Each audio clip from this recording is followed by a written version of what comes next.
Ty The Tasmanian Tiger is a 2002 game developed by Chrome Studios and published by EA Games.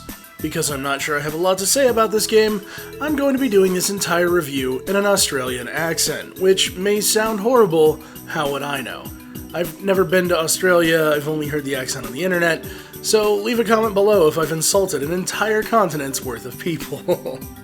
It released on the PlayStation 2, GameCube, and Xbox, and the footage shown here is from the PS2. In 2016, the game was remastered and released on Steam for the PC, so if you end up liking what you see in this video, you can pick up the game for just $15.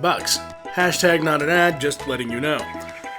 Ty is an action platformer from the era where 3D games already had an entire generation under their belt.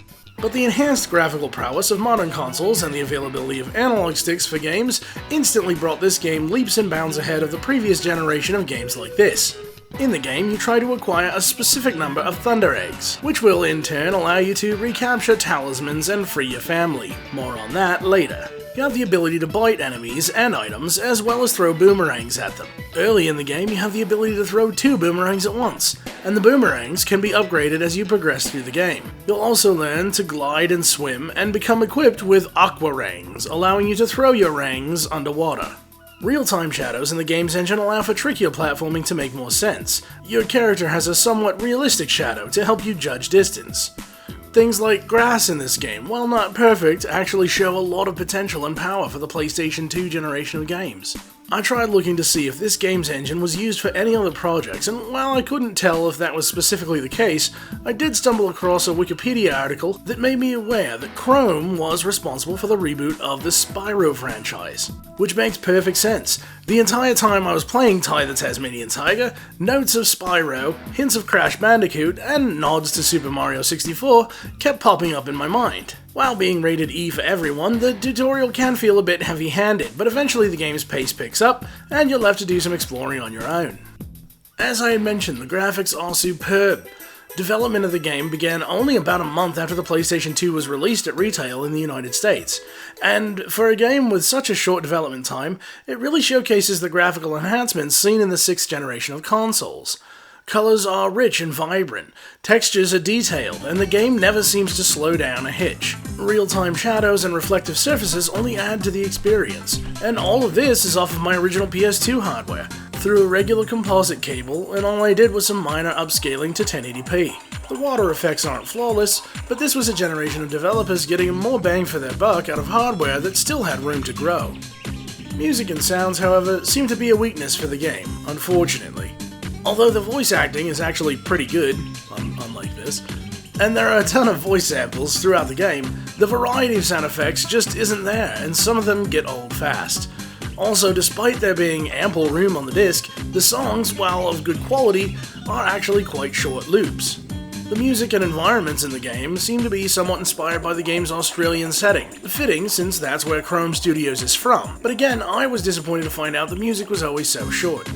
So what about story in Ty the Tasmanian Tiger? The game's got a long introductory cutscene, and while there seems to be a plot about Ty being the last Tasmanian tiger and learning that he needs to free his family from some kind of curse, a lot of that is very briefly glossed over. Ty is just running through the woods, and then we have some kind of flashback sequence where a bunch of portals open up and swallow a whole bunch of characters just like Ty. They were guardians of powerful talismans before someone came along and tried to steal them so that they could rule over the world. The first thing I thought of was Knuckles the Echidna from Sonic the Hedgehog. So while there's a large amount of story elements presented in the game, it's done so fairly haphazardly and doesn't seem to make a lot of sense. It's literally treated as framework to begin an adventure. You have no idea whether portals are commonplace or not in this world of talking animals, or how long it's been since the previous warriors were sucked into some weird dimension. You're left wondering quite a bit. The manual actually has quite a bit to say about this whole ordeal, so let's see if we can make sense of what the game's trying to tell us. G'day, mate. Things can be a bit disorienting here in the land down under, so let me remind you of who you are and what you're doing here. You are Ty, one of the last Tasmanian tigers, or so you thought. Raised by a family of bilbies. What's a bilby, you ask? I'll cover everything in good time, young'un. As I was saying, you only have vague memories of your family and friends. You've always believed that the other Tassie tigers died long ago, leaving you all alone. But then one day, by chance, some would say, but I say it's fate, you met the Bunyip Elder. This strange character told you that your family is still alive, but they're trapped in the otherworldly realm of the Dreamtime. Now, don't get so upset, they're not stuck there forever, or at least they needn't be. For deep in the Australian outback, there's a rocky outcrop, and this rocky outcrop is the portal. That's a doorway, my young cubba, to this Dreamtime realm. Carved into the ground on this outcrop is an image of the Tasmanian Tiger family, and surrounding that are 5 sockets in which ancient magical talismans once lay. All you have to do is find these talismans and place them in the sockets, and the portal to the Dreamtime realm will open. Now, don't go running off just yet, you little larrikin. I've not told you the bad news. You see, these talismans have also caught the eye of an evil cassowary by the name of Boss Cass. Yes, that Boss Cass. The same one who trapped your family in the Dreamtime realm after they defeated him in battle many moons ago. What's worse, he's locked up some of your Bilby family in cages across the outback. If you want to open the portal to the Dreamtime realm and rescue your family and friends, you must face Boss Cass and all the nasty henchmen he'll send your way. Don't worry, mate, you'll not be alone. An upstanding lad like yourself will always have friends to help him out along the way, including me, your old mate Maury. Now get out there and find those talismans. Well, I guess that's a little better, and I guess it's probably time to drop the accent. Regardless of its not-so-great storytelling abilities, the game has reasonable controls and sound platforming mechanics. There's a reason this company was turned to reboot such beloved franchises as Spyro in the first place. Ty The Tasmanian Tiger is no slouch in its own right, selling over 1 million copies in its original run and spawning 3 additional sequels. This game alone has 16 playable areas. There's so much going on, you definitely don't want to take Ty for granted. And it would make an excellent game for getting a younger player into 3D gaming.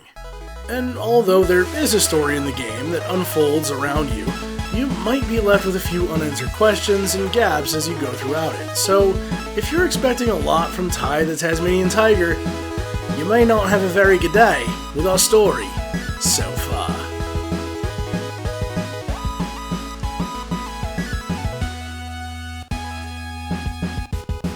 G'day mates, and thanks for watching episode number 78 of our story so far.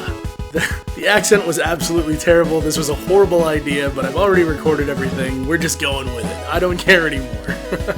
Seriously, if I ruined Australian accents for you, please leave a comment down below. Tell me just how awful it was. I don't even care, it was just fun. It's just for fun, right? Please don't hate me. If you really want to talk some trash, the best way to do it's on Twitter. I'm at NewAngel, NUANGEL. New episodes of Our Story So Far go up every 2 weeks. In the meantime, you can find every episode archived over at ourstorysofar.tv, and during the off weeks, I'll have some random videos, usually a game collection, or lately I've been doing motovlogs about gaming though, so go ahead and check those out too. Until next time, take care of yourself.